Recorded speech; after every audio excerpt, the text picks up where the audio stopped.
Hello and welcome back to everyone.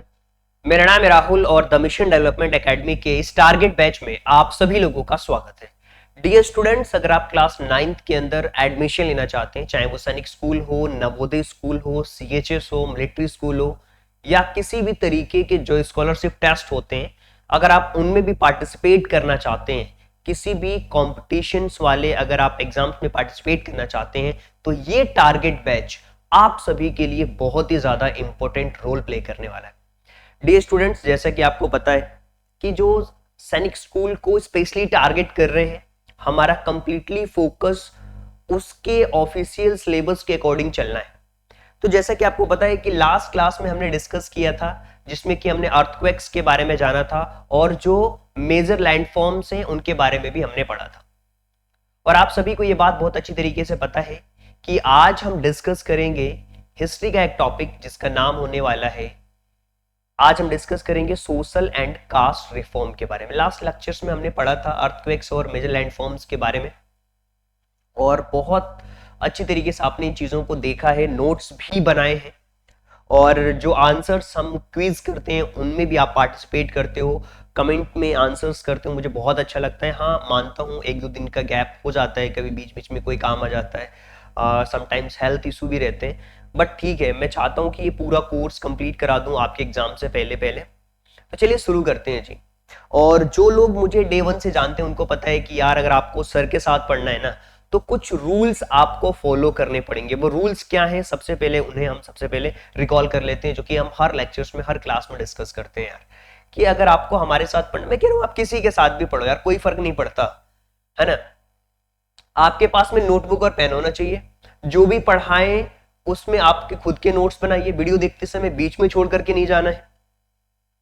ये नियम अपने आप से आपको डेली पर डे बेसिस पे क्या करना है, रिकॉल करना है। जब आप इन चीजों को फॉलो करते हो ना, तो चीजें आपको ऑटोमेटिकली समझ में आएंगी कि रिवीजन करने से क्या फायदा होता है। क्लास के बीच में जो क्वेश्चंस होते हैं, जो क्विज होते हैं, उनको सॉल्व करिए। डेली का होमवर्क डेली करिए। होमवर्क क्या है यार, आपको स्कूल से इतना सारा होमवर्क मिलता है, हम ट्राई करते हैं कि कम से कम होमवर्क दें, ताकि आप केवल प्रैक्टिस पे ध्यान दो। वीडियो देखते समय ना पूरी तरीके से फोकस रहो कि यार हाँ, ये वीडियो जो है ना मुझे कंप्लीट करनी है। हाँ, कुछ वीडियो इंटरेस्टिंग होती है, कुछ टॉपिक्स ऐसे होते हैं जिसमें पूरी थ्योरी होती है, कुछ टॉपिक्स में कॉन्सेप्ट्स होते हैं, मैथ्स में, सोशल साइंस में हमें समझना होता है, ध्यान से चीजों को गो थ्रू करना होता है, क्वेश्चंस को समझना होता है। और सिलेबस ट्रेकर जो सीट है ना, उसको फिल करना जरूरी है। जिन बच्चों को, जो बच्चे हमारे मेंटरशिप प्रोग्राम्स में, यार वो सिलेबस ट्रेकर सीट फिल करो। क्लियर है। अगली क्लास अटेंड करने से पहले पिछली क्लासेस का रिवीजन आपको जरूर करना है। तो ये सारी चीजें हैं और इन सारी चीजों में मैं आपको बता दूं कि लास्ट लेक्चर में जो हमने डिस्कस किया था, और आज हम डिस्कस करेंगे चैप्टर नंबर 7 जिसका नाम है सोशल एंड कास्ट रिफॉर्म, यानी कि सामाजिक।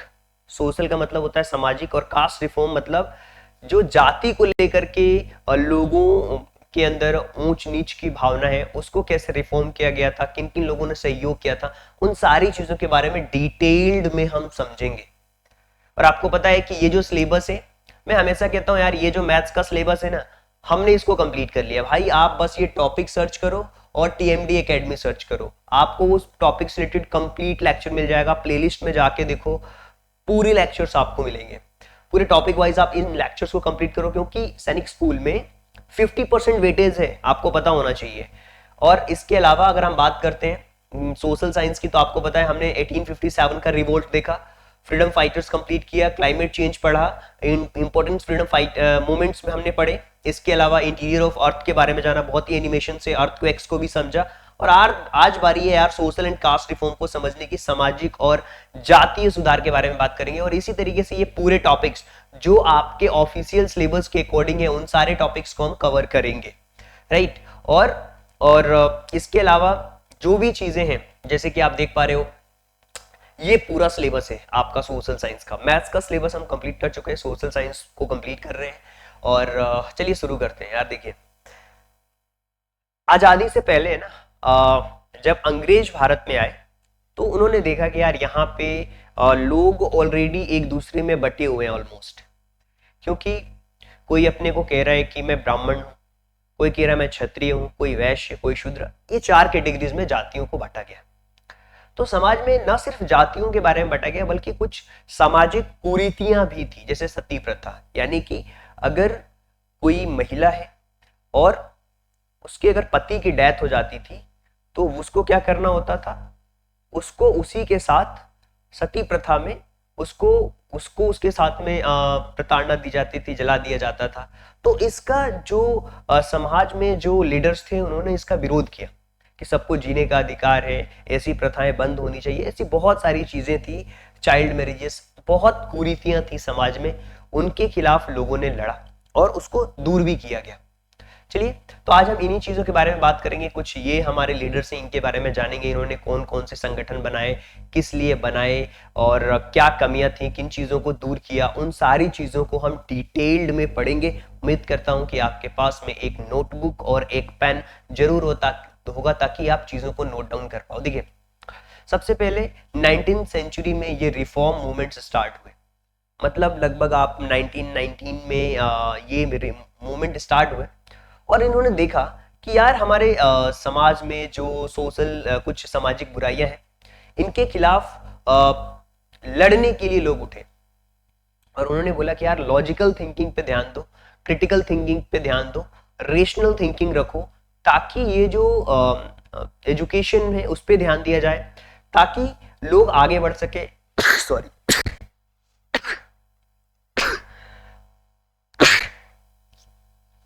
ओह, तो इन सारी चीजों के बारे में बात की गई। अब इसमें क्या हुआ, लोगों ने जो भी बुरी प्रथाएं थी उनके खिलाफ लड़ना स्टार्ट किया। न सिर्फ बुरी प्रथाएं बल्कि कुछ अंधविश्वास थे लोगों का ऐसा मानना था, उसके खिलाफ लोगों ने लड़ाइयां लड़ी।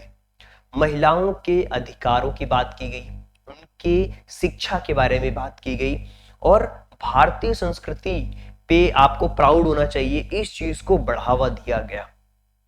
तो मैं मानता हूं चाहे वो किसी भी कास्ट में, किसी भी रिलीजन्स में ऐसी प्रथाएं हैं जिनसे समाज में अंधविश्वास फैल रहा है या बुराइयां हैं, लोगों के बीच में मतभेद हो रहा है, तो उनको खत्म किया जाना चाहिए। सिंपल सी बात है। तो इस तरीके की थिंकिंग थी और मैं बता रहा हूं इसमें लोगों ने कास्ट, जाति और धर्म से ऊपर जो चीज है उसने उन्होंने मानवता को बढ़ावा दिया। ऐसा नहीं यार कि वो नीची कास्ट का है तो मैं उसके घर नहीं जाऊंगा, उसके घर का पानी नहीं पीऊंगा, इस तरीके की आप देखोगे। आज भी आप किसी दूर के गांव में चले जाओगे तो आज भी कहीं ना कहीं लोगों के दिमाग में ये सारी चीजें भरी हुई हैं। अब लोगों ने कहा कि नहीं, हमें इन चीजों से ऊपर उठना है, मानवता पे ध्यान देना है। जब आप हॉस्पिटल जाओगे, हॉस्पिटल में जाते हो, किसी को बीमार हो जाता है तो वो नहीं देखता है कि यार ये हिंदू का ब्लड है या मुसलमान का ब्लड है या फिर अलग रिलीजन का है, ये कोई नहीं देखता है। ठीक है, इसको हम कहते हैं मानवता। ठीक है, तो मानवता को बढ़ावा दिया गया, जो बुराइयां थी उनको खत्म किया गया। इसके अलावा एजुकेशन का बहुत बड़ा रोल है, क्योंकि जो समाज सुधारक लोग थे उन्होंने स्कूलों पे ध्यान दिया, शिक्षा पे ध्यान दिया, जो हमारे नेशन के लिए प्राइड है उनको इंस्पायर किया, इन सारी चीजों पे ध्यान दिया गया। वो उस समय पे लोगों ने सोचा और आज आप देख रहे हो कि हम बड़े बड़े एजुकेशंस में भी चीजें कर पा रहे हैं, चाहे वो बड़े बड़े हॉस्पिटल्स हों, बड़े बड़े इंस्टीट्यूशंस हो, संस्थान हो, IIT, IIM, ये सारी चीजें लोगों ने पहले सोची और आज उसका एक लेवल है, यानी कि एजुकेशन को बढ़ावा दिया गया। जब एजुकेशन को बढ़ावा दिया जाता है तो समाज में बहुत तेजी से विकास होता है, राइट। अब जैसा कि आपको पता है कि बहुत सारे लोग हिंदू और मुस्लिम के जो सामाजिक और धार्मिक जो नियम थे वो प्रभावित थे। हिंदू धर्म में आपको ही पता है अंधविश्वास, जाति, सती प्रथा, बाल विवाह या अनटचेबिलिटी कि हम उसके घर नहीं जाएंगे, नहीं छूएंगे, इन सारी प्रथाओं से ग्रस्त था पहले भी। पर आज भी कहीं कहीं गांव में आप देखोगे तो ये चीजें देखने को मिलेगी, लेकिन लोगों ने इसको सुधार के लिए, चुनौती देने के लिए आस्था का इस्तेमाल किया और दावा किया कि ये प्रथाएं धार्मिक रूप से भी स्वीकृत नहीं थी। तो लोगों ने अपने अपने कॉन्सेप्ट्स निकाले, अपनी अपनी चीजों को बढ़ावा दिया ताकि लोग धर्म के साथ भी जुड़ करके जो उसके अंदर बुराइयां हैं उसको खत्म कर सकें। तो अलग अलग तरीके के रिफॉर्म्स हुए, जिसमें हम कुछ नाम लेंगे, जिसमें कि कुछ बुराइयां थी, जैसे फीमेल फोर्टिसाइड्स, मतलब कि स्त्री भ्रूण हत्या, मतलब अगर लड़की है तो भैया उसको क्या कहते हैं, उसको मार दो। भ्रूण परीक्षण कराना आज के समय में इलीगल है। तो पहले की चीजें होती थी यार, लोग मार देते थे।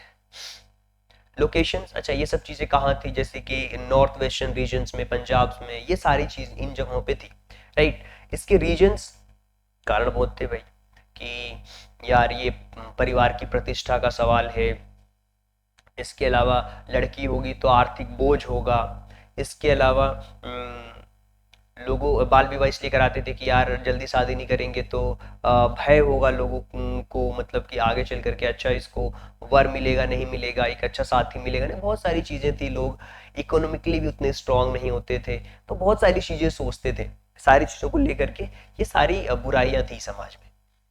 इसके अलावा इसमें कुछ चीजें चेंज की गई, उसको इलीगल कर दिया गया कि भैया आप इतने ये लॉ बनाए गए 1795, 1802, 1870, इसमें अवैध घोषित किया गया इन सब चीज़ों को कि भैया बाल विवाह, ये सब चीज़ें, चाइल्ड मैरिजेस हो गया, भ्रूण हत्या हो गया, ये सारी चीज़ों को बैन किया गया। और 1846 में जो मिनिमम एज थी गर्ल्स की वो 10 साल रखी भैया शादी के लिए, ठीक है। अब 1846 की बात कर रहा हूँ मैं, ठीक है। न्यूनतम आयु कितनी थी, 10 साल थी। फिर शारदा एक्ट आया और उसमें लड़कों के विवाह की न्यूनतम आयु 18 ईयर्स और लड़कियों के लिए 14 ईयर्स निर्धारित की गई। बाद में इसे बढ़ा करके 18 साल लड़कियों के लिए और लड़कों के लिए 21 साल कर दिया गया। इसी तरीके से आप देख रहे हो कि धीरे धीरे बीच में भी बोला गया कि लड़कियों की 21 साल हो गई है एज करनी चाहिए, लेकिन फिर वापस से उसको 18 साल पे ला दिया गया। तो ऐसे ही इसी तरीके से जब मुगल शासक, मुगलों का शासन था हमारे देश में, तो जो अकबर था उसने भी रिफॉर्म किए। उसने गर्ल्स के लिए जो मिनिमम एज थी वो 14 years, marriages for 14 for the girls and 16 for the boys, 14 साल गर्ल्स के लिए और 16 साल बॉयज के लिए उसने करी थी। इससे पहले शादी नहीं कर सकते, बाल विवाह को रोकने के लिए लड़कियों के लिए 14 साल और लड़कों के लिए 16 साल आए थे। तो बहुत सारे लोगों ने रिफॉर्म किए, धीरे धीरे धीरे चीजें रिफॉर्म हुई हैं। आप सोच रहे हो 1930 तक, आप देखिए शारदा एक 1930 में जाकर के चीजें चेंज हुई हैं। ऐसे सती प्रथा, सती प्रथा ये लगभग आप कह सकते हो कि बंगाल हो गया, पश्चिमी दक्षिण भारत में ये प्रथाएं थी। और इसको है ना राजा मोहन राय ने इसके खिलाफ बहुत जोर शोर से आंदोलन किए और 1829 में इसे अवैध करार दिया गया कि भैया नहीं, स्त्रियों को नहीं जलाया जाएगा। और जो नेता थे उसमें सबसे बड़ा नाम राजा मोहन राय का था। इन्होंने ब्रह्मो समाज की स्थापना की 1828 में, और ये सती प्रथा, चाइल्ड मैरिजेस और आइडियल वर्शिप के खिलाफ थे, मतलब मूर्ति पूजा के विरोधी थे। मतलब कहते हैं आस्था दिल से होनी चाहिए। इन सारी चीज़ों के खिलाफ इन्होंने अपोज किया, ब्रह्मो समाज की स्थापना करी। और ये औरतों के अधिकारों को लेकर के और उनकी शिक्षा को लेकर के काफ़ी सपोर्टिव थे। इनकी जो सोच थी वो एक तरीके से रेशनल थी, प्रोग्रेसिव थी। तो ये सारी चीज़ों ने इन्होंने ये महिलाओं के अधिकार, उनके शिक्षा के समर्थक रहे।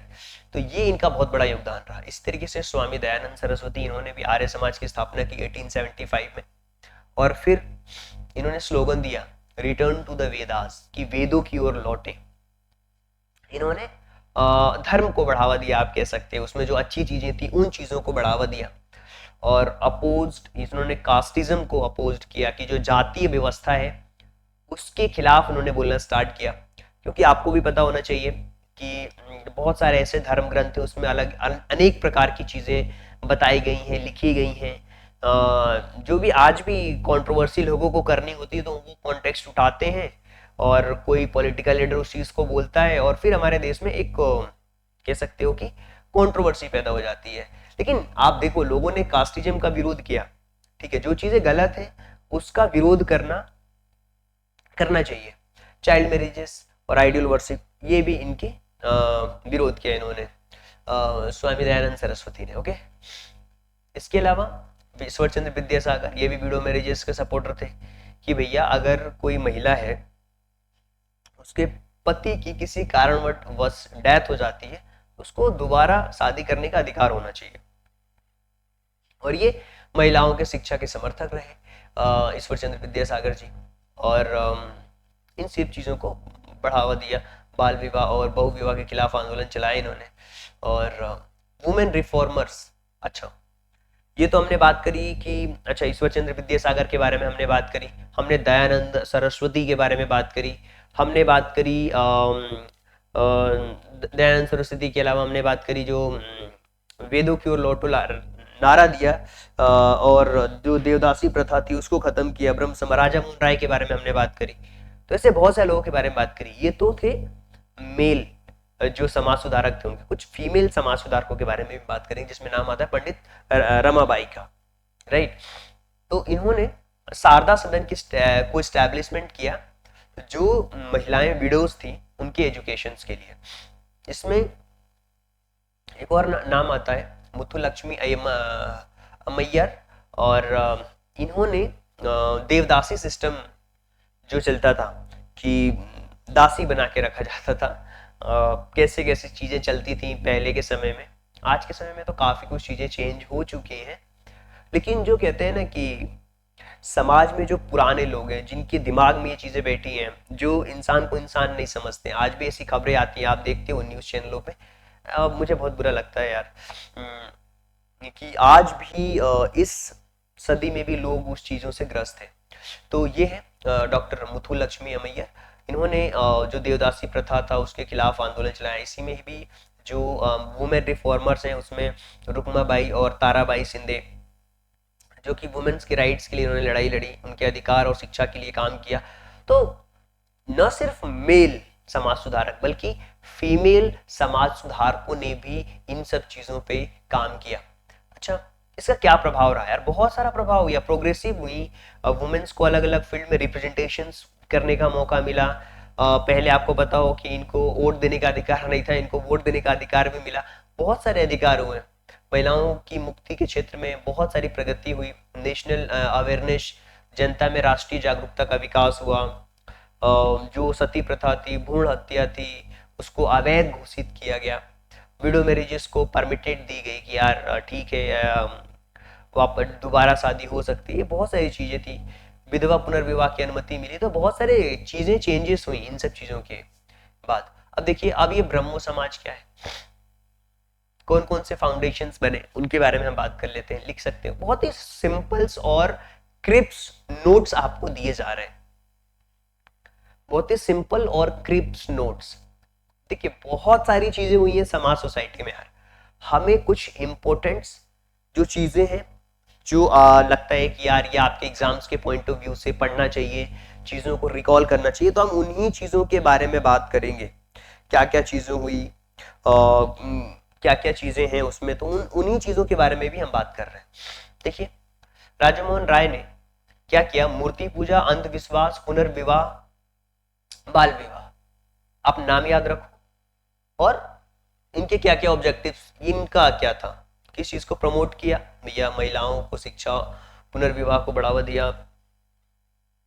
जो कास्ट सिस्टम है, जो जातिगत उत्पीड़न था, उसके खिलाफ इन्होंने लड़ाइयां लड़ी। न सिर्फ जातिगत उत्पीड़न के खिलाफ, बल्कि उन्होंने कहा कि यार जो तर्कसंगत धर्म है ना, उसको बढ़ावा दीजिए। और ये नहीं कि हम कोई चीज पाखंड को बढ़ावा दे रहे हैं, इन सब चीजों को बढ़ावा दे रहे लोग आज भी कहीं ना कहीं पाखंड को बढ़ावा देने वाले बहुत सारे लोग हैं। और बहुत सारे लोग फॉलो भी करते हैं उन लोगों को कि हाँ ये है, वहां पे ये बाबा है, ये कर देंगे, वो कर देंगे। बहुत सारी चीज भैया, आप अपने ऊपर विश्वास रखो। क्लियर है? और सत्य शोधक समाज की रचना हुई, जिसमें ज्योतिबा फुले बहुत ही बड़े रिफॉर्मर, समाज सुधारक, उन्होंने बुक्स लिखी यार अलग अलग। इनका उद्देश्य था ब्राह्मणिकल डोमिनेशंस, उसके खिलाफ इन्होंने आवाज उठाई। अच्छा, ये क्या है? ब्राह्मणवादी वर्चस्व का विरोध क्या है? अच्छा, इनका ये मानना था कि भैया, आपको भी पता है कि पहले के समय में क्या होता था कि एक एक कास्ट को ही केवल पढ़ने लिखने का अधिकार था, बाकियों को पढ़ने लिखने का अधिकार नहीं था। वही लोग वो चीज कर सकते थे, वही लोग उन चीजों को बढ़ावा दे सकते थे, वही लोग उनकी चीजों की रक्षा कर सकते थे। तो ये इनके खिलाफ थे भाई, बोलते नहीं, सभी को मौका मिलना चाहिए। तो ऐसी बहुत सारी चीजें थी, जो डोमिनेशन था लोगों का, उसके खिलाफ इन्होंने आवाज उठाया। और जो लोअर कास्ट के लोग थे उनको भी एजुकेशन मिले, उनको भी शिक्षा दी जाए, इस चीज को उन्होंने बढ़ावा दिया और उनको शिक्षा प्रदान करने का काम किया। जो डिस्क्रिमिनेशन था, जाति को लेकर के जो भेदभाव था, उसको खत्म करने का काम किया। और इन्होंने बहुत सारी चीजें की, जैसे कि कह सकते हो कि जो लोग जिनको अनटचेबल की कैटेगरी में रखा जाता है, जिसको हम category wise S T, S C, OBC लोग जिनको कहते हैं, मैं तो कहता हूँ कि यार हर इंसान अपने आप में एक इंसान है, लेकिन इन लोगों के लिए भी उस समय पे आप कह सकते हैं उन्होंने बहुत बड़ा काम किया, स्कूल खोलने का काम किया, लोगों को स्कूल देने का काम किया। क्लियर है? उन्होंने बुक लिखी इस ब्राह्मणिकल डोमिनेशंस के खिलाफ, और बहुत सारी बुक्स इनकी शायद बैन भी की गई, जिसमें एक बुक है गुलामगिरी, समाज सैनिक, है ना, और सत्य धर्म, सत्य धर्म लिखी, है ना, सार्वजनिक सार्वजनिक सत्य धर्म और गुलामगिरी। तो मैं, जो लोग गुलामगिरी पढ़ना चाहते हैं आप पढ़ लेना, गुलामगिरी बुक है, इसको पढ़ना। इसमें बहुत सारी जो कुरीतियां हैं धर्मों में उसके बारे में बात की गई है, तो आप पढ़ सकते हो इस बुक को, आज भी है, मिल जाएगी। गुलामगिरी और सार्वजनिक सत्य धर्म की पुस्तकें लिखी। तो देखिए देखिए जब जब गलत चीजें समाज में हुई है उस टाइम पे लोग खड़े होकर के उसका विरोध किया है। अगर वो लोग रेशनल हैं, एक अच्छी थिंकिंग रखते हैं, साइंटिफिक अप्रोच के साथ आगे बढ़ते हैं, जानते हैं समय की डिमांड क्या है। देखिए यार, आज एआई के जमाने में हम जी रहे हैं और कुछ लोग आज भी पाखंड में विश्वास रखते हैं, कुछ लोग आज भी काला धागा, लाल कपड़ा, इन सब चीजों में विश्वास रखते हैं, और जमाना एआई का चल रहा है। ठीक है? तो आप एक और नाम है इसमें, जिसमें कि प्रार्थना समाज की स्थापना की गई, जिसके महादेव गोविंद रानड़े जो थे वो फाउंडर थे। इनका मेन ऑब्जेक्टिव था कि यार ये जो हिंदू समाज में जो अंधविश्वास है, देखिए आप आज को भी पता है कि अंधविश्वास, एक होता है विश्वास, एक होता है अंधविश्वास। विश्वास अपने ऊपर कर रहे हो, अच्छी बात है। अंधविश्वास मतलब जैसे कि लोग क्या करते हैं, आपने देखा होगा, एक प्रैक्टिकल एग्जांपल देता हूँ। जो नारियल होता है, लोग उसको लेके जाते हैं और नारियल बिल्कुल ऐसे खड़ा हो जाता है, तो बोलते हैं यार यहीं पे पानी हो गया, देख लो। और फिर वो तंत्र मंत्र करते हैं, वो सब करते हैं, उसके पीछे साइंस है। ठीक है? आप भी जाओगे वैसा करोगे तो सेम वही रिजल्ट आने वाला है।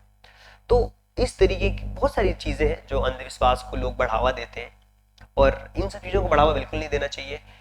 इसके पीछे साइंटिफिक क्या रीजंस हैं उनके बारे में जानने की कोशिश करना चाहिए, जो कुरीतियां हैं उनको समाप्त की जानी चाहिए। राइट?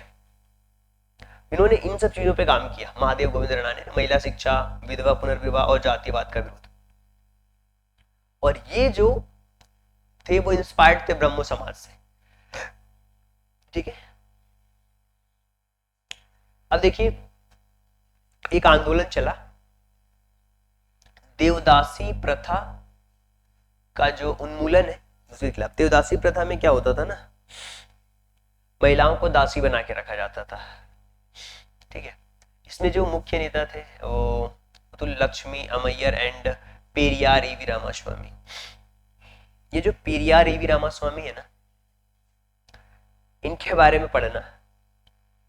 इन्होंने, रामास्वामी ने साउथ में बहुत फेमस लीडर है, बहुत कम लोग इनके बारे में जानते हैं।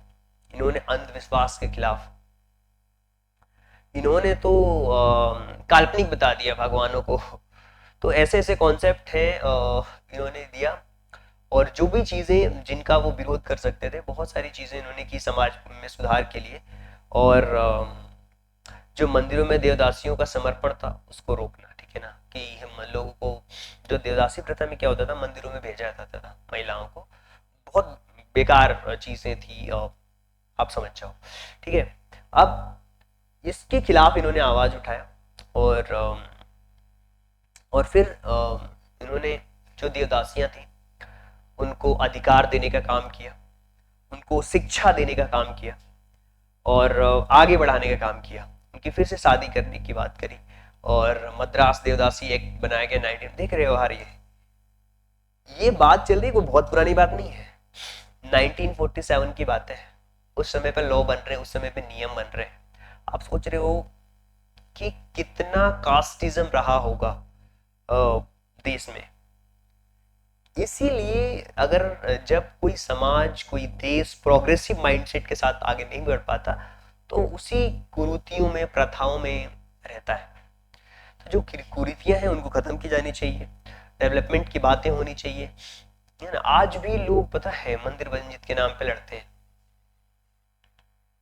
ठीक है भाई। रामकृष्ण मिशन सबकी अपनी अपनी आस्था है, लेकिन उसके साथ सबसे बड़ी जो चीज है ना वो है मानवता। मानवता को हमें ध्यान देना चाहिए, उस पर फोकस करना चाहिए, थिंकिंग अपनी साइंटिफिक रखनी चाहिए। आपका जो धर्म है आप उसका पालन करिए, कोई दिक्कत नहीं है।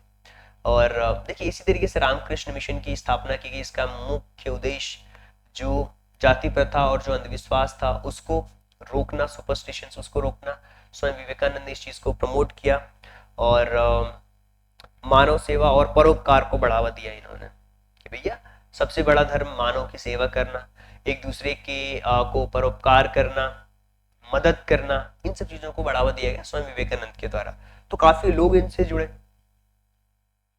और इन्होंने 1893 में शिकागो में धर्म महासभा में भी भाग लिया था। ऐसे ही अलीगढ़ मूवमेंट चला जिसमें सर सैयद अहमद खान, जिनका इन्होंने क्या किया ना, अब देखिए हर कास्ट में, हर समाज में लीडर हुए। उन्होंने बात की भैया कि मुसलमानों को अधिकार मिलना चाहिए, उनके सामाजिक और शैक्षिक उत्थान के लिए काम होना चाहिए। इंग्लिश एजुकेशन को प्रमोट किया इन्होंने और एक मुंडन एंग्लो ओरिएंटल कॉलेज, बाद में इसे अलीगढ़ मुस्लिम यूनिवर्सिटी का नाम दे दिया गया, उसकी इन्होंने स्थापना की। इस तरीके से इन चीजों को बढ़ावा दिया। मतलब अगर हम आज एजुकेशन को बढ़ावा देंगे तभी हमारा समाज आगे बढ़ेगा, तभी एक साइंटिफिक अप्रोच के साथ चीजें काम करेगी। तो ये बहुत सारे लीडर्स हुए। ये जो टेबल है ना, ये टेबल एक तरीके से आप कह सकते हो कि अगर आपने इस टेबल को समझ लिया ना और इसके नोट्स बना लिए भाई, तो समझ जाओ कि आपका पूरा काम हो गया। देखिए इतनी सारी चीजें के बारे में हमने बात करी, तो इसको एक शॉर्ट नोट में मैं आपको समराइज कर देता हूं कि चीजें क्या क्या हमें ध्यान रखनी है। देखिए भाई हिस्ट्री ऐसा टॉपिक है ना, पढ़ते जाओगे, जितना डिटेल निकालोगे उतनी डिटेल निकलेगी और एक एक वर्ड के ऊपर बहुत सारी बुक्स है। बहुजन समाज है, इसके ऊपर पता नहीं कितने लोगों ने कितनी किताबें लिख डाली होंगी। अब हर एक चीजों के बारे में आप जितना डिटेल जा सकते हैं, लेकिन हमें क्या करना, टू द पॉइंट पढ़ना है भाई। कि एक मूवमेंट हुआ सत्यशोधक समाज, कहाँ पे हुआ, महाराष्ट्र में हुआ। लीडर कौन थे, ज्योतिबा फुले। क्या किया इन्होंने भैया, ब्राह्मणवादी जो वर्चस्व था उसका विरोध किया, निचली जातियों को शिक्षा देने का काम किया, अछूतों के लिए स्कूलों की स्थापना की, और जो उनकी पुस्तक थी गुलामगिरी और सत्य धर्म पुस्तक ने सामाजिक कुरीतियों पर सवाल उठाए। अगर आप और डिटेल में पढ़ना है कि भैया किस तरीके के सवाल थे, क्या थे, ठीक है, बहुत ही कंट्रोवर्शियल टॉपिक है ये, उसके लिए आप क्या कर सकते हो, ये बुक पढ़ सकते हो, गुलामगिरी। ठीक है, अगर आप अपनी रेशनल थिंकिंग को बढ़ाना चाहते हो तो आप पढ़ सकते हो, आपके ऊपर है। बहुजन समाज, ठीक है, अब इसकी स्थापना की गई, ये मूवमेंट चले हैं, ठीक है। लोकेशन कहाँ है भैया, सतारा महाराष्ट्र। कौन है लीडर, मुकुंदराव पाटिल। इन्होंने क्या किया भैया, जो निचली जातियों का जो शोषण था उसका विरोध किया, जो ब्राह्मणवादी व्यापारी थे, जो जमींदार थे, उनके द्वारा किया जाता था। तो ये हमें ध्यान रखना है बस। अब इसी तरीके से अब भैया ये आगे है, जस्टिस पार्टी आंदोलन हुआ, ये कहाँ हुआ, चेन्नई तमिलनाडु में। कौन है, टीएम नायर, त्यागराज, सीएन मुदलिया। इन्होंने क्या किया, जो सरकारी सेवा थी, शिक्षा, राजनीति में ब्राह्मणों का जो प्रभुत्व था उसका विरोध किया। इस आंदोलन के विचार समाचार पत्रों के माध्यम से व्यक्त किए गए। अब ये जो वर्ड लिखा है, ब्राह्मणों के प्रभुत्व का विरोध, इसका मतलब क्या हुआ, इसका मतलब ये हुआ कि हो सकता है कि उस समय पे, उस टाइम पे इन लोगों का एक वर्चस्व रहा होगा कि बाकी लोगों को मौका नहीं मिल पा रहा है, क्योंकि वही लोग पढ़े लिखे थे, वही सारी चीजें थे। तो ये सारी चीजों का विरोध किया गया। ठीक है, अब देखिए ये क्या है कि कैसे कैसे आंदोलन चल रहा है। दलित वर्ग कल्याण संस्थान बना बॉम्बे में, B.R. अम्बेडकर ने बनाया। जातीय समानता का प्रचार किया, दलितों के लिए अधिकारों की मांग की। तो इन दलितों का लीडर कहा जाता है इनको। बहिष्कृत हितकारिणी सभा बनी, जिसमें ई रामास्वामी थे। संविधान में दलितों के लिए सुरक्षा की मांग की, पुरुषों के बिना शादियों की वकालत की, मंदिर प्रवेश में अधिकार दिलाया। देखिए कुरीतियां तो बहुत सारी थी भाई, इसको एक्सेप्ट करना पड़ेगा, तभी इतने इतने बड़े बड़े आंदोलन हुए। अब देखिए यहाँ पे लिखा हुआ है कि संविधानों में दलितों के लिए सुरक्षा की मांग की। हो सकता है कि भाई उनको सरप्रेस किया जा रहा हो, उनके लिए कोई सुरक्षा नहीं हो, लोग कोई भी है वो भी मार के चला जा रहा है, तो ऐसे नहीं चलता है ना। उनकी सुरक्षा की मांग की गई। अब जैसे कि पुरोहितों की बिना शादियों की वकालत की इन्होंने, कि भैया जरूरी नहीं है कि शादी करते समय हर बार ये पुरोहितों का आना जरूरी है, नहीं। उन्होंने बोला नहीं भैया उनके बिना भी हो सकती हैं। तो जो मंदिरों में जो प्रवेश का अधिकार था कि भैया ये लोग नहीं जा सकते, ये लोग आ सकते हैं, तरह तरह के नियम कानून, इनका विरोध किया गया। सिंपल सी बात है, भगवान सबके हैं। इस तरह से हरिजन सेवक संघ बना, पुणे में महात्मा गांधी जी ने बनाया। इन्होंने दलितों के खिलाफ जो सामाजिक भेदभाव थी उसको समाप्त करने के लिए काम किया। इसी तरीके से द्रविड़ मुनेत्र कंडगम, या मद्रास में CN अनुरदई, ब्राह्मणवादी वर्चस्व और सामाजिक भेदभाव का विरोध किया इन्होंने। तो ये पूरी जो टेबल है ये आपके बड़े काम की, भाई नोट डाउन कर लो इसको अपनी कॉपी के अंदर।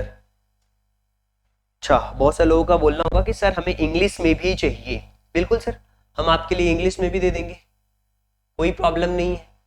नोट डाउन करिए। देखिए टू द पॉइंट हमें पढ़ना है, टू द पॉइंट पढ़ना है, चीजों को याद रखना है, सीखना है, आगे बढ़ना है। क्लियर है, हम किसी टॉपिक पे डिबेट नहीं करा रहे हैं आपसे। ये इंग्लिश में भी, इसको नोट डाउन कर लीजिए।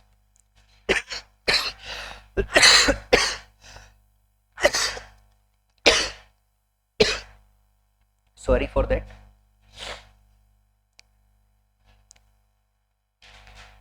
अभी हमें क्वेश्चंस भी करना है, उसके लिए रेडी रहिएगा।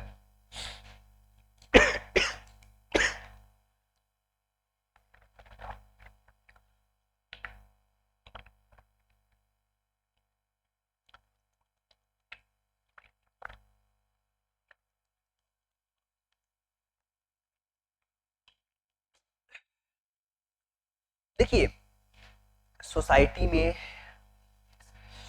जो चेंजेस है वो उसकी डिमांड के हिसाब से होते हैं। आज बहुत अधिकार है लोगों को,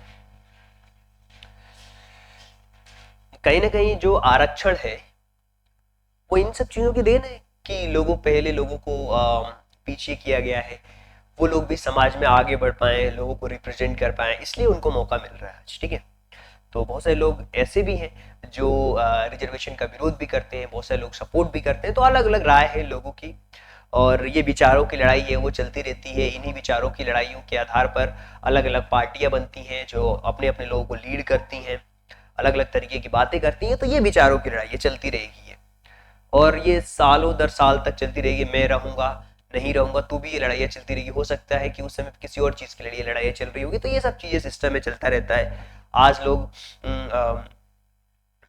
इकोनॉमिक बेसिस पे लोगों को देख रहे हैं कि यार जिनके पास पैसा है, लोग चाहे वो किसी भी कास्ट के हैं, कहते हैं ना पैसे वालों के लिए कोई जाति धर्म नहीं होती है, आज का कॉन्सेप्ट है।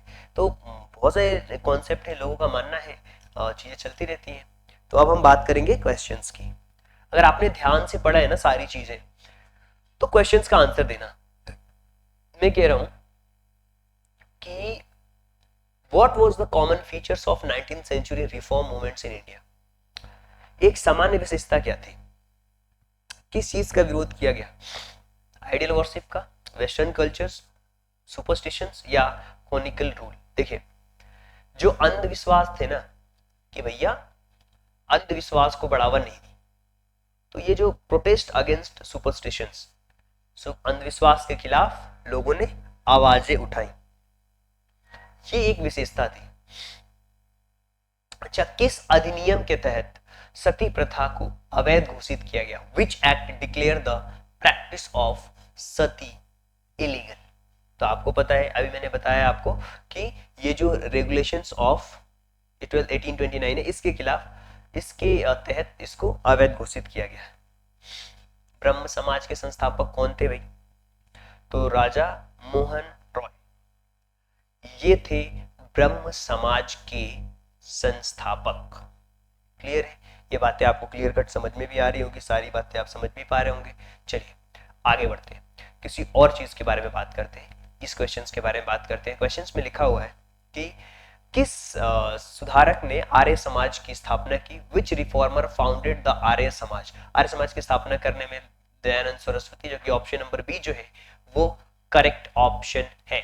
क्वेश्चंस लिखते जाइए, चीजों को समझते जाइए, पढ़ते जाइए, ताकि चीजें आपको समझ में भी आए।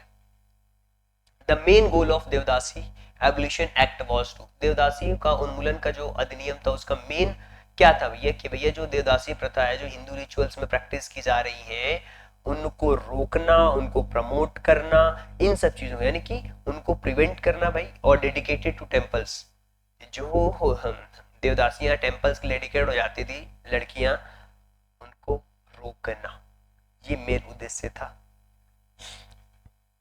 इसी तरीके से which legislations allowed to widow marriages, किस कानून ने विधवा पुनर्विवाह की अनुमति दी? तो वो था marriage act, window remarriage act 1856। ये एक्ट बना। देखिए अंग्रेज जब आए ना, 1856 का जो इरा है ना, लगभग लगभग आप हमने पढ़ा था 1857 में क्रांति हुई, वो जब आए तो उन्होंने बहुत सारे रिफॉर्म करे। आपने देखा होगा, बहुत सारे स्टूडेंट्स कहते हैं कि अंग्रेजों के आने के कारण ही जो दलित लोग हैं उनको अधिकार मिले। बहुत सारे लोगों को ये मानना है, तो ये सारी चीजें। अच्छा, अलीगढ़ आंदोलन का लक्ष्य क्या था भैया? अलीगढ़ आंदोलन का लक्ष्य था कि जो मुस्लिम्स थे उनको अपलिफ्ट करना सोशल और एजुकेशनल में। पहला वाला ऑप्शन सही है। कौन से रिफॉर्मर को first modern man of India कहा जाता है? किस समाज सुधारक को भारत के पहले आधुनिक व्यक्ति के रूप में जाना जाता है? वो राजा मोहन रॉय। इन्होंने बहुत ही जबरदस्त, कहते हैं ना, थिंकर। आज के समय में बहुत कम लोग ही ऐसे होंगे जो इस तरह उस तरीके की थिंकिंग आगे वाली जनरेशन्स को दे पाएंगे आज के समय के हिसाब से। रामकृष्ण मिशन की स्थापना किसने की? तो इसकी स्थापना स्वामी विवेकानंद ने की। आपको पता है, इनको रामकृष्ण मिशन के संस्थापक के रूप में जाना जाता है। और ये जो सुधे मूवमेंट था, निश्चित किसके द्वारा ये ऑर्गेनाइज किया गया था? ये आर्य समाज के द्वारा था। शुद्धि मूवमेंट स्टार्ट किया था इन्होंने, कि जिनको अछूत किया जिनको अछूत कहा जाता था उनको शुद्ध करने का काम शुरू हुआ था इस मूवमेंट में। विधवा पुनर्विवाह और महिलाओं की शिक्षा की वकालत करने के लिए कौन जाना जाता था? देखिए महिलाओं को अधिकार तो भैया बाद में मिला है, तो ईश्वर चंद्र विद्यासागर जी ने ये बहुत बड़ा रोल निभाया। Which laws raised to minimum marriageable age for girls and boys in 1930 में न्यूनतम आयु को बढ़ा दी गई थी? किस एक्ट के तहत? वो था शारदा एक्ट। शारदा एक्ट के तहत क्या हुआ था? एज को बढ़ा दिया गया था, 16 और 18 कर दिया गया था। ज्योतिबा फुले ने जातिगत उत्पीड़न के खिलाफ कौन सा आंदोलन शुरू किया? ज्योतिबा फुले ने सत्य शोधक समाज की स्थापना की, वो आंदोलन शुरू किया। Who established the Central Hindu College, which later became a Banaras Hindu University? Central Hindu college की स्थापना किसने की, जो बाद में बनारस हिंदू विश्वविद्यालय बना गया, जिसको हम BHU के नाम से भी जानते हैं? आपको पता है इसकी स्थापना की थी एनी बेसेंट ने। एनी बेसेंट, ठीक है। अलीगढ़ आंदोलन से कौन सा समाज सुधारक मूवमेंट जुड़ा था? सर सैयद अहमद खान, जो कि मुस्लिमों की को एजुकेशन, उनकी अपलिफ्टिंग को लेकर के उन्होंने बात की। इसी तरीके से what was the focus of प्रार्थना सभा का फोकस क्या था? प्रार्थना सभा का फोकस था भैया कॉम्बेटिंग सुपरस्टिशंस अमंग हिंदूज, मतलब सुपरस्टिशंस को खत्म करना। ये ऑप्शंस में नहीं है, ये तो नाम वापस रिपीट हो गया। मतलब सुपरस्टिशंस जो थी, जो अंधविश्वास था, जो अंधविश्वास भरा हुआ था, उसके खिलाफ ये चीजें थी, उसका मेन फोकस यही था। महिलाओं के उत्थान के लिए पश्चिमी शिक्षा की शुरुआत किसने की? तो महिलाओं की शिक्षा की शुरुआत के लिए गोपाल हरि देशमुख ने की थी। The servant of Indian society was formed by, servant of India society किसके द्वारा स्थापना की गई थी? तो वो गोपाल कृष्ण गोखले के द्वारा की गई थी।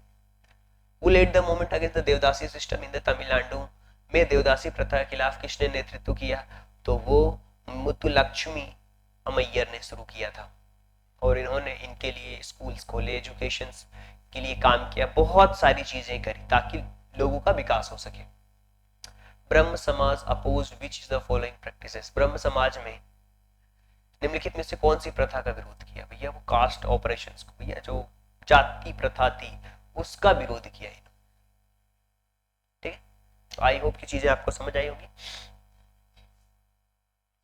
तो अभी तक हमने क्या क्या कंप्लीट कर लिया भाई?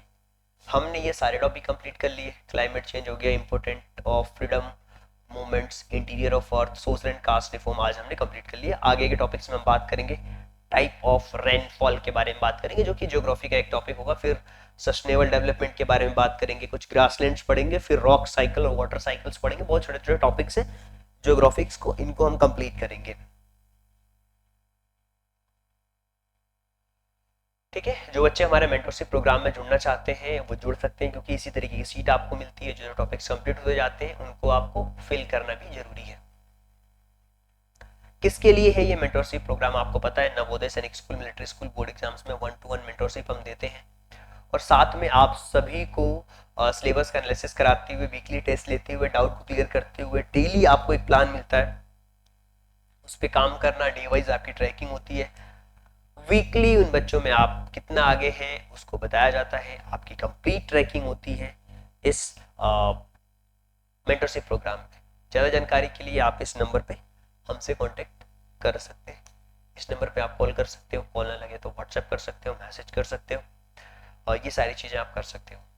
और आप मेंटरशिप प्रोग्राम्स में ज्वाइन करके आप हमें भी सपोर्ट कर सकते हो। So thank you so much and thanks for giving your precious time at the last. God bless you. Thank you so much.